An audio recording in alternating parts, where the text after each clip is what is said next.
Kementerian Ketenagakerjaan belak-belakan terkait kasus pemutusan hubungan kerja atau PHK yang kerap kali terjadi belakangan ini. Setidaknya ada 10.765 orang terkena PHK per September 2022. Setidaknya ada 10.765 orang terkena PHK per September 2022. Menteri Ketenagakerjaan Ida Fauziah menjelaskan, kasus PHK pada 2019 lalu mencapai 18.911 orang. Kemudian jumlah tersebut melonjak pada 2020 dan sedikit menyusut tipis pada 2021. Selain sektor padat karya seperti persepatuan dan tekstil, industri elektronik, otomotif, hingga makanan minuman juga terancam pengurangan tenaga kerja karena order yang berkurang.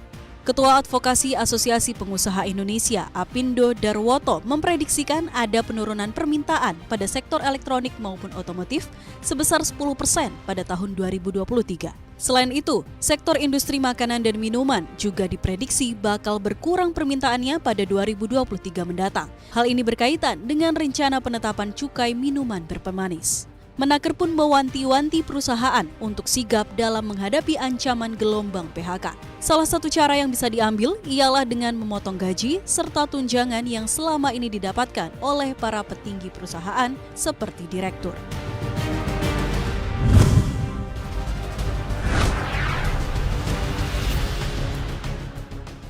Kenaikan harga BBM subsidi dan maraknya pemutusan hubungan kerja di tanah air menyebabkan anjloknya pertumbuhan penjualan retail yang dicerminkan oleh Indeks Penjualan Real atau IPR pada September 2022.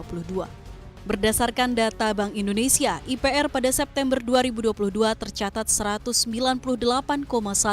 Hal ini merupakan pertama kalinya IPR RI berada di bawah 200 sejak Oktober 2021 atau terendah dalam setahun terakhir. Dibandingkan periode yang sama tahun lalu, penjualan retail tumbuh 4,6% pada September 2022. Pertumbuhan tersebut jauh lebih rendah dibandingkan Agustus yang tercatat pada level 4,9%. Meski demikian, survei BI menunjukkan IPR akan tumbuh pada Oktober 2022 menjadi 204,3. Sebagai catatan, pada September kontraksi tertajam terjadi pada kelompok suku cadang dan aksesoris, yakni 12,5% secara bulanan. Kelompok makanan dan minuman terkoreksi 0,6%, kelompok sandang terkontraksi 8,3%, bahan bakar kendaraan terkoreksi 7,2%.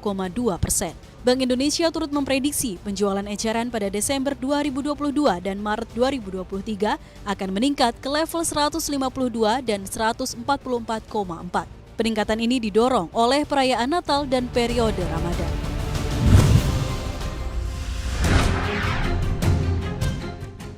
Menko Kemaritiman dan Investasi Luhut Binsar Panjaitan menyebut produksi baterai kendaraan listrik pertama di Indonesia ditargetkan paling lambat pada kuartal ketiga tahun 2024 mendatang. Rencana tersebut sedikit mundur dari target awal pemerintah yakni kuartal kedua tahun depan.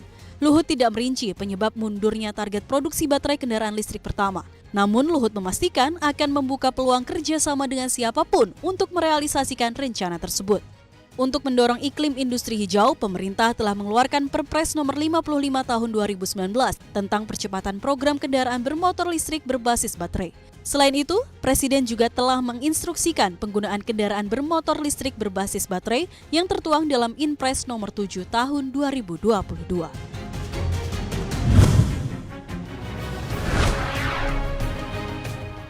Inflasi Cina pada Oktober 2022 tercatat 2,1% secara tahunan, turun dari bulan sebelumnya sebesar 2,8% secara year-on-year. Berdasarkan data yang dirilis Biro Statistik Nasional Cina, inflasi itu menjadi yang terendah sejak Maret lalu dan berada di bawah ekspektasi para ekonom sebesar 2,4%.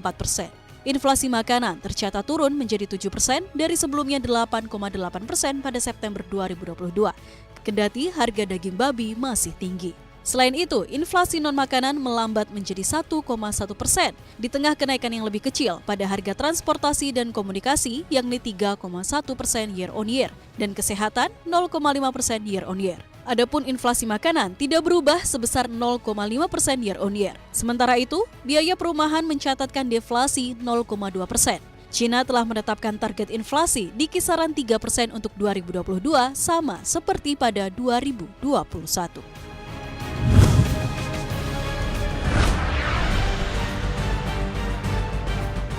Kekayaan bersih Elon Musk turun ke bawah 200 miliar dolar Amerika Serikat. Hal ini terjadi ketika para investor melepas sahamnya di Tesla. Para investor khawatir Musk akan lebih fokus mengurus Twitter. Saat ini, Musk memiliki kekayaan bersih 194,8 miliar dolar Amerika Serikat atau setara 3.044 triliun rupiah, dengan sebagian besar berasal dari 15% sahamnya di Tesla. Tesla telah kehilangan hampir setengah dari nilai pasarnya. Kekayaan Musk pun kini diperkirakan turun hingga 70 miliar dolar Amerika Serikat sejak ia mengajukan pembelian Twitter pada bulan April lalu. Para investor mulai berencana melepas sahamnya di Tesla ketika Musk menjual sahamnya di Tesla senilai 15 miliar dolar Amerika Serikat demi melunasi pembelian Twitter. Musk menutup kesepakatan dengan Twitter di angka 44 miliar dolar Amerika Serikat bulan lalu lewat pinjaman 13 miliar dolar Amerika Serikat dan komitmen ekuitas 33,5 miliar dolar Amerika Serikat.